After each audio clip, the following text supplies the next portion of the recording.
and welcome to my channel. So today I'm doing office nails, and I've seen office nails before, but I obviously haven't seen any like I'm doing, because I don't think anybody would put this much effort.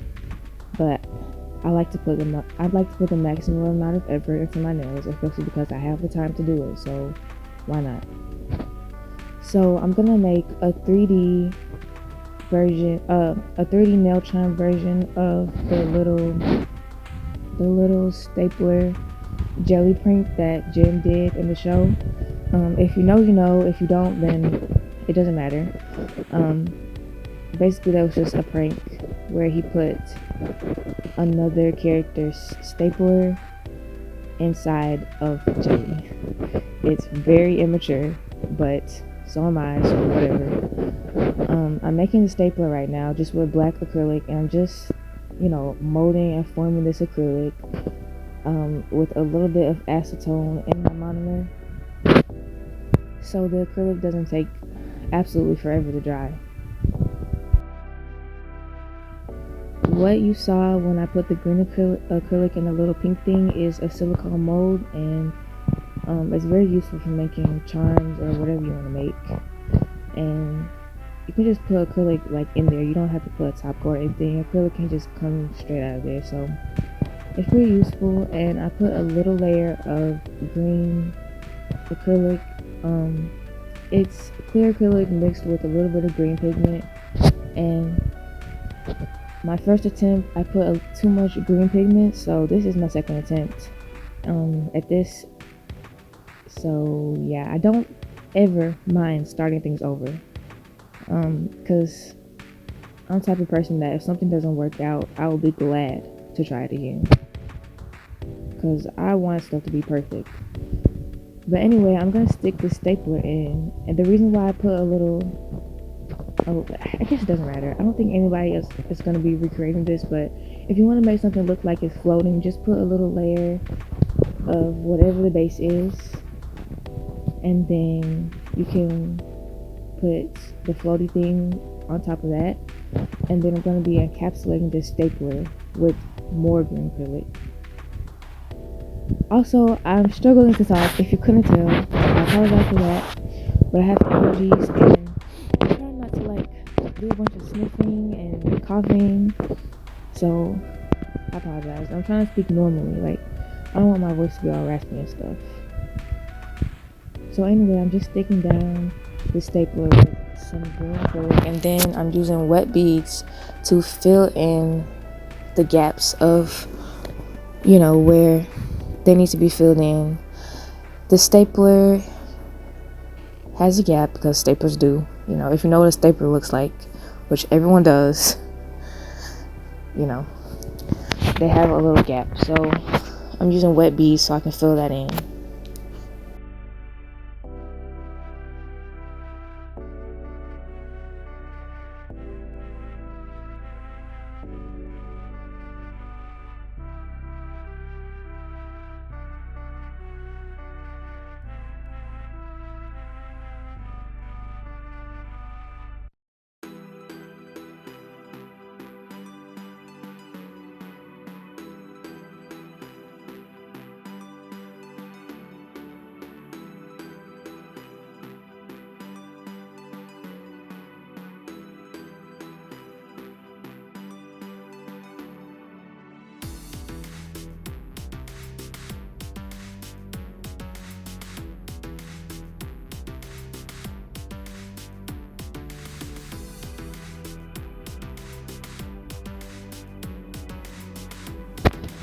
So obviously once that's done, I do a little bit of cleaning around the edges. I'm going to buff it a little bit so the top coat can adhere properly. And then I'm going to move on to making the plate.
So I'm sticking the stapler jelly thing on the plate with some more white acrylic, and then I'm going to be adding a little bit more to this plate, which I could have cut out, but honestly I edited this video weeks ago, and I'm not about to make any adjustments at all, because whatever I did, I'm pretty sure I liked how I did it.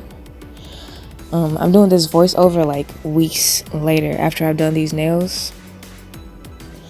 To be honest, like I had started the nails, like did the acrylic for them, which I'm not going to be showing in this video. I'm just going to be focusing on the nail art, because this is going to be a nail art tutorial.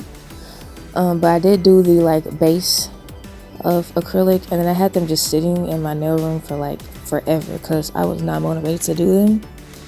But then my friend, he bought me some office stickers, and I was like, okay, first of all, I was very thankful, obviously, because I love them, and second of all, it motivated me to finish these nails because it was his idea. So I figured I would finish them, and I would, I would do it well, I would execute it well.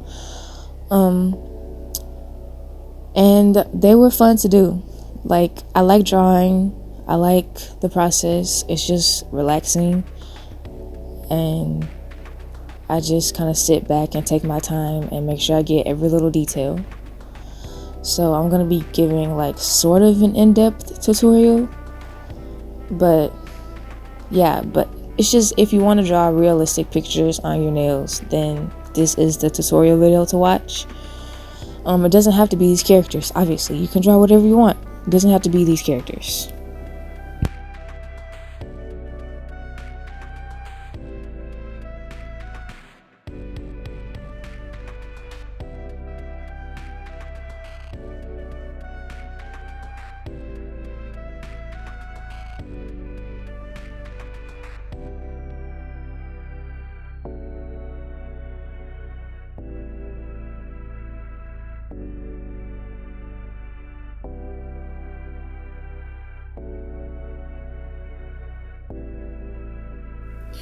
So you can see the reference picture I'm using. So first of all, you always want to use a reference, because if you're not using one, it's obviously not going to come out right. I used to be really big into the art community, because I used to only like paint and draw and stuff, and there was a lot of things like using the references cheating, or realistic art isn't real art, because like, why not take a picture? It's like, no, it's the process, it's the love you put into it, it's all of that stuff. So use a reference, and if you want to draw realistic art, okay, it's fine. Realistic art is my favorite type to draw, because I don't know why, I just like it. I'm starting off with a white base, and I'm doing a silhouette of the shape sorry, I'm doing a silhouette of the picture, because this is how I start all my nail art, no matter if it's realistic or cartoon, whatever. This is how I start my nail art, with a silhouette of whatever I'm doing.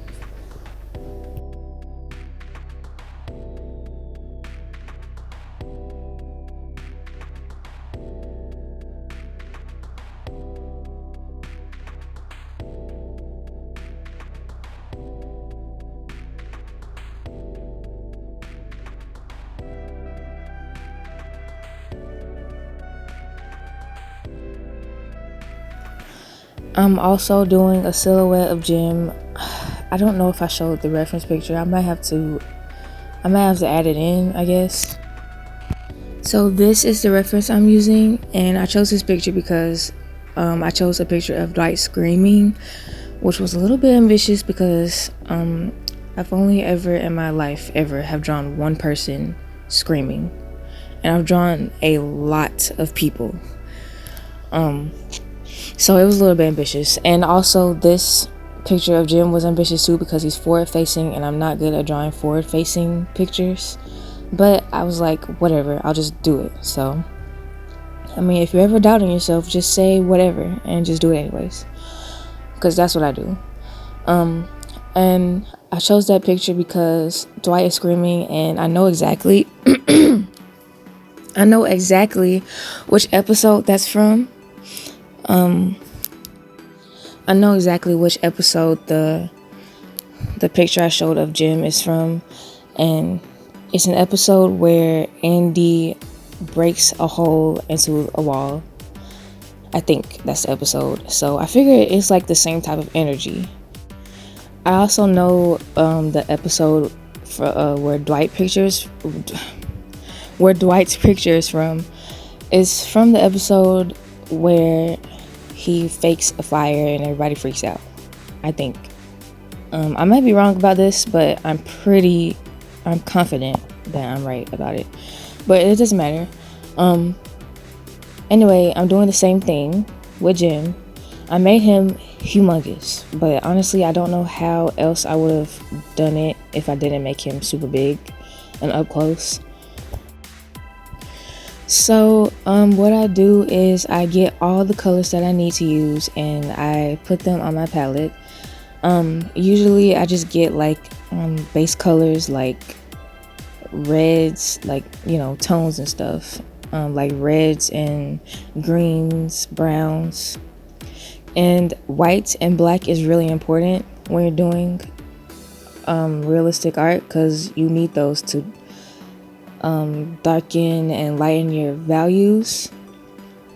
You could also go super realistic and not use black to darken your values, but that's what I like to do. It's easier anyway, and it still looks good in the end.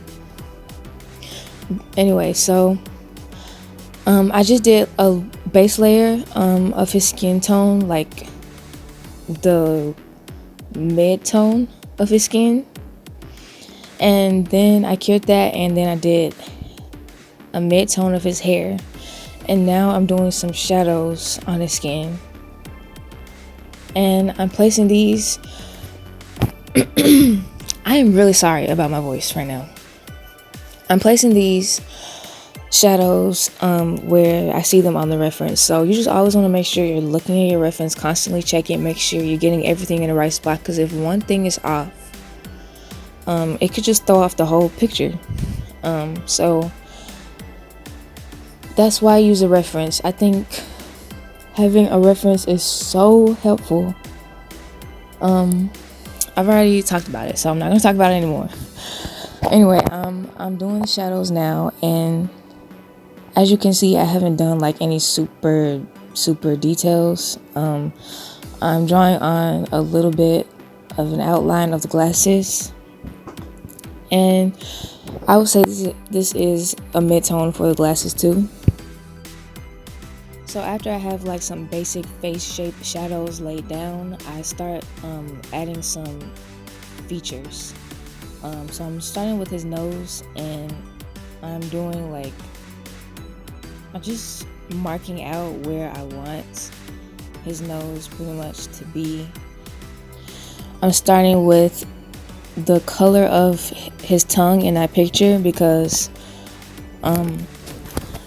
his tongue in the mouth area is the lightest part of the mouth area, so I figured I would just lay that down. Well, I mean, it's the mid-tone, so yeah.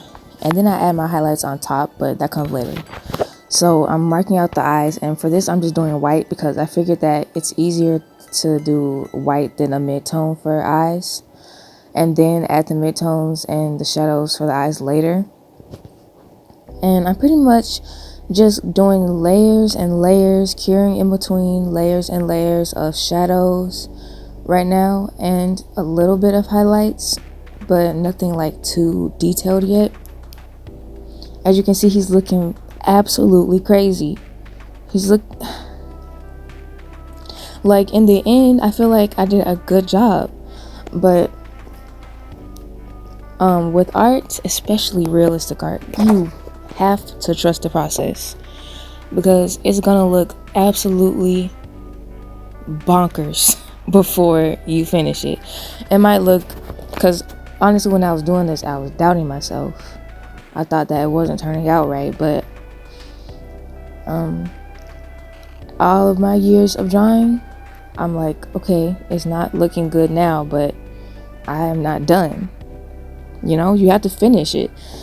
And usually when you're done adding all the details and all the finishing touches, it looks just right.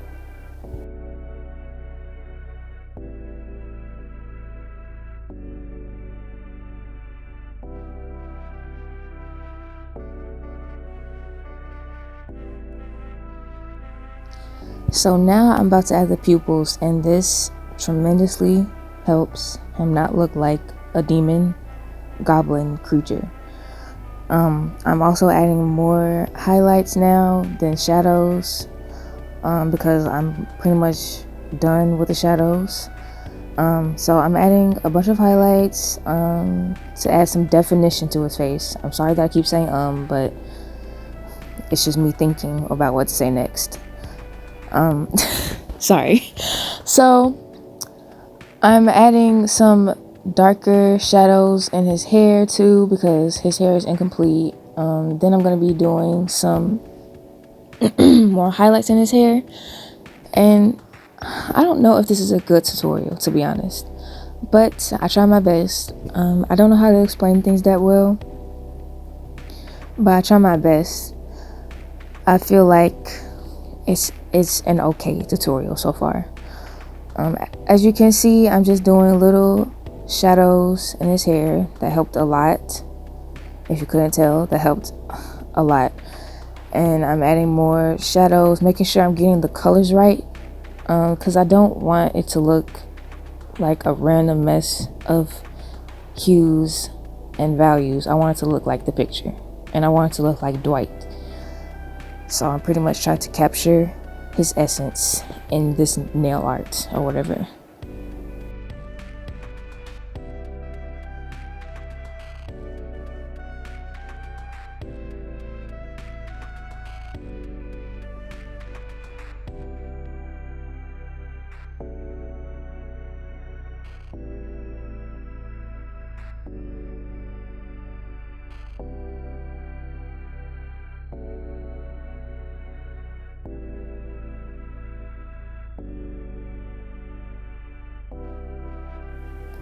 Okay, so his face is pretty much done. I really like how it turned out. I've forgotten how these nails looked because like I said, it's been a while since I've seen them.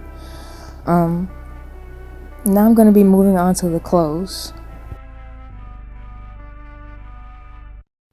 I'm definitely not about to go too in depth on how I did this because it's the same exact process as the face. And with Jim, I'm going to explain some different things that I probably didn't explain with Dwight, but for the clothes, it's the same process as the face.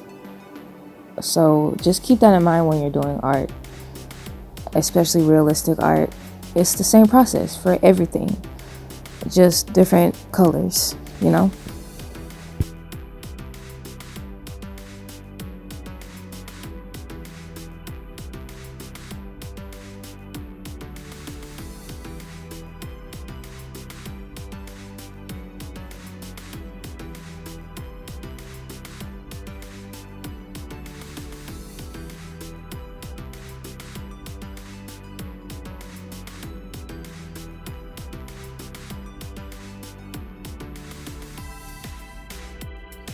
Okay, so moving on to Jim, I'm doing the exact same thing I did for Dwight, except for with Jim, I added the skin color onto his hair too, because his hair was like, I don't know, it was a weird color in that picture. So yeah, so anyway, Jim's skin tone is a little different, and I am going about this process a little bit differently than I did Dwight, because every time I do nail art, I'm rusty because I don't practice it that often.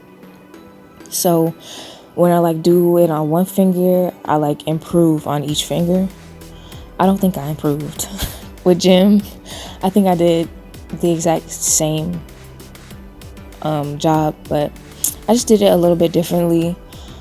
I marked out his eyes a little earlier than I did with Dwight, and I'm doing stuff just slightly differently. But keep in mind it's the same process. And also keep in mind to trust the process, because I'm not gonna lie right now, he looks like a monkey, okay? And I'm not being rude or whatever, but he looks like a monkey right now. And Jim does not look like a monkey. So trust the process, because in the end, he looked like Jim and not a monkey.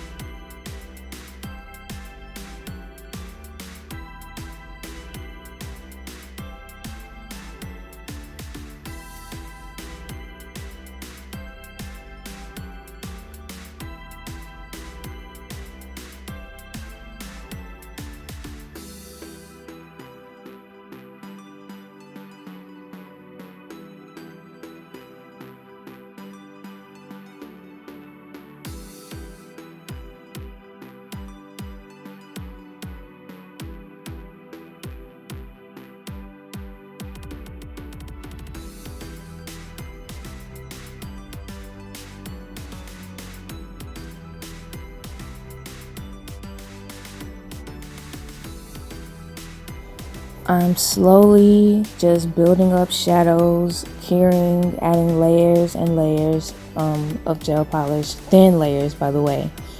If you do this too thick, you're gonna have trouble even getting any detail, first of all, and it's not gonna cure properly. So just make sure you're using thin layers of some opaque gel polish. This white gel is being predominantly used throughout this because I'm mixing it with the colors. So that helps a lot because the white is very pigmented. So it's making the colors pretty pigmented. And like I said before, building up colors, adding detail very slowly along the process, because you don't want to just go ahead and just rush in and put something where it doesn't need to be, and then you'll mess something up. That's why I start off with light colors, super light. It's like if you've ever done watercolor, you'll know what I mean. Like just layering up colors and just building them until they get darker and deeper and richer, you know.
So by now his face is coming together, looking less like a monkey, and I think I was happier with Dwight than Jim, but I still like the way Jim turned out. So yeah, I mean, I don't have much else to say because I'm not good at tutorials. So yeah. Also, faces on nails look weird. Like realistic faces on nails look weird because the nail is like not completely flat, so it's like curved all weird. I just think it looks funny, especially with Jim, because I did his face like so close up and like straight forward facing on the nail. But yeah.